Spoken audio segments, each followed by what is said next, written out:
here for you. Fox 4 News starts now. Hey there, I'm Paige Ellenberger with a look at what's making news here in North Texas.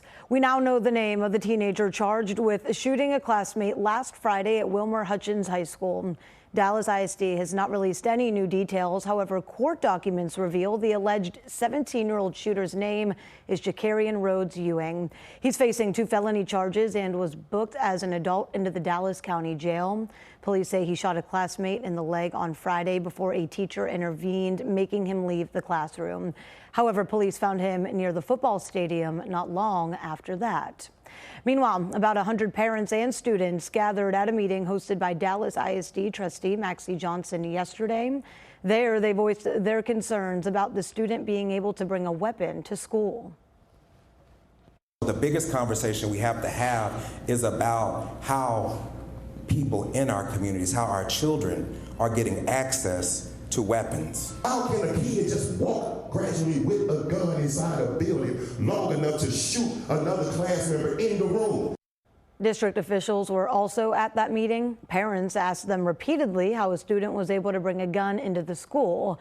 Dallas ISD administrators didn't provide any answers, saying they were only there to listen to concerns. A Dallas ISD student is facing disciplinary action after making a prank call to police about a shooting. It happened at the Judge Lewis A. Bedford Jr. Law Academy near Polk Street and Redbird Lane.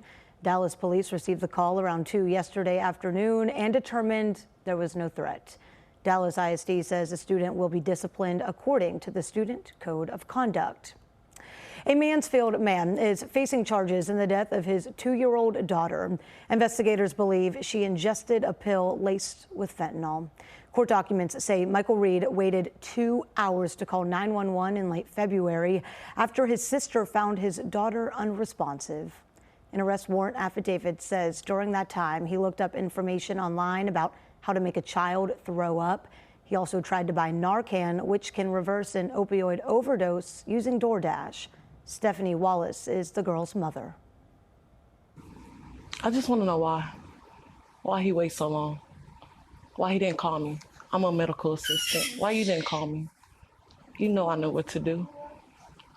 Why wait? That was your baby. Why? So, why?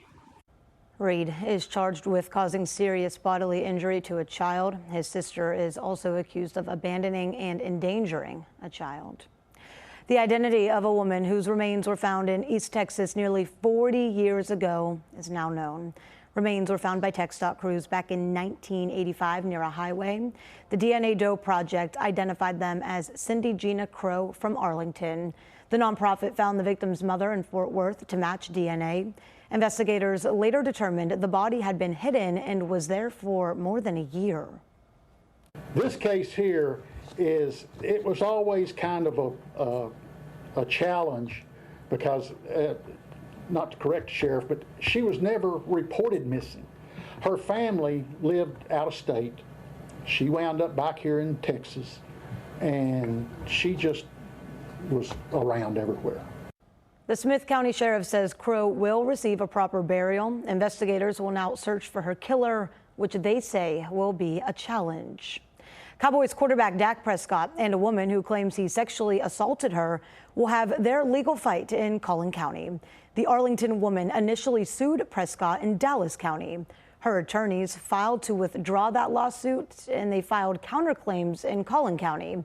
That's where Prescott filed an extortion lawsuit against the woman after receiving a letter demanding $100 million in exchange for not pursuing criminal charges. The woman claims Prescott sexually assaulted her back in 2017. The Cowboys quarterback has denied these allegations. Reverend Freddie Haynes III is stepping down as leader of the Rainbow Push Coalition after less than 3 months on the job. The civil rights group was founded by Reverend Jesse Jackson 50 years ago.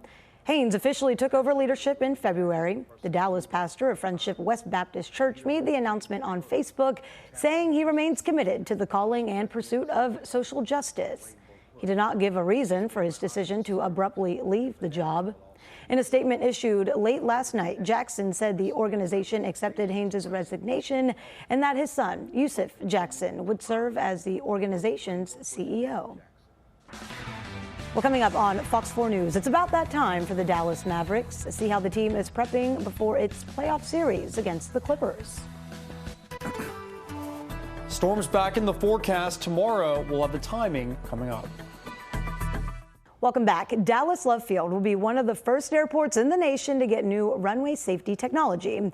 So it's called the Surface Awareness Initiative System. It's supposed to reduce the risk of runway incursions by improving air traffic controllers' situational awareness. The system will show surface traffic to controllers. The FAA plans to implement it by July. Other airports getting the new technology include Austin Bergstrom, Indianapolis, and Nashville. The FAA says other airports will get the new tool by the end of next year. And if you've been sneezing and coughing more than normal, believe me, you are not alone. In fact, a new study shows Dallas is actually one of the most challenging places to live for people with seasonal allergies. The study was done by the Asthma and Allergy Foundation of America. They found Wichita, Kansas is the worst city in the country for people with allergies due to tree and grass pollen. Dallas came in at number 4, Virginia Beach, Greenville, South Carolina, and Oklahoma City rounded up the top 5. The best city for allergies? Akron, Ohio. Well, yesterday, the severe weather in Dubai grabbed international headlines. Over 6 inches of rain fell in just a short period of time there, causing massive flooding across the city.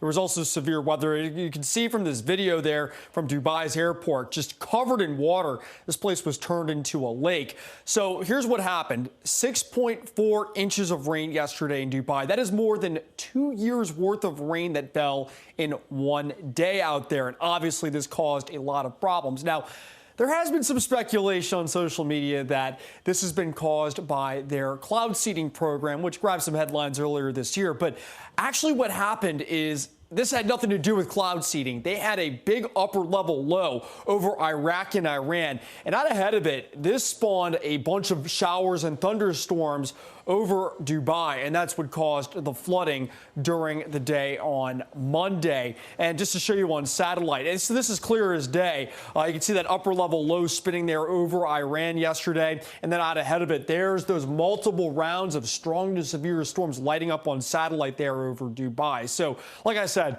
cloud seeding had nothing to do with this. This was just from a good old-fashioned upper level low, which would cause severe weather problems anywhere around the globe, not just in the Middle East.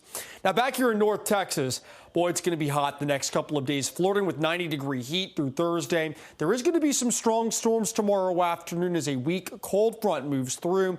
And then on Saturday, another disturbance will bring another chance for some heavy rain to the area before we finally cool off and dry out heading into early next week. As far as today goes, boy, it's going to be hot. 87 degrees here across North Texas. And just looking at the forecast this afternoon, we have some clouds around now. Those should break up a little bit this afternoon. We'll get back into the mid to upper 80s as we head later on into the day. But through the evening, there still will be some high clouds around, but should stay dry for the most part. Maybe an isolated storm off to the west. That's about it. Tomorrow morning, starting off the day, partly cloudy, but there is a cold front moving in from the north. I think we stay dry through lunchtime, but as we head towards rush hour, notice 5 p.m., there's that cold front moving through that'll likely spark up some showers and storms across the area. A couple of these could be on the strong to severe side, but these will quickly push off to the south and will dry out heading into Thursday evening. So just stay tuned here. Either way, Storm Prediction Center with a level 2 risk for much of North Texas. This is mainly for some large hail and strong winds tomorrow afternoon. So certainly we'll be keeping a close eye on the radar as we head into tomorrow evening. As far as the threats go, like I said, hail and wind, the main threat. This is not going to be a tornado day or anything tomorrow. Lightning, of course, will be an issue as well. Breaking down the rain chances, we're going to be active the next several days. Scattered showers and storms tomorrow afternoon with that cold front. There may be a shower or two Friday afternoon, but I don't think that'll be a big deal. But on Saturday, a stronger system moves in. And boy, there's going to be some rain around on Saturday, especially into Saturday night. Maybe even a heavy rain threat. But most of this looks to be post-frontal, so I'm not expecting this to be a severe weather day or anything on Saturday. If anything, temperatures will be falling into the 50s as it's raining. And then by by Sunday morning, the rain gets out of here and we dry out Sunday afternoon and into Monday of next week. But like I was saying, a lot of rain could fall over the next week or so across North Texas, most of it over the weekend. Once it's all said and done, widespread totals of 2 to 4 inches of rain certainly can't be ruled out, with isolated totals even higher than that.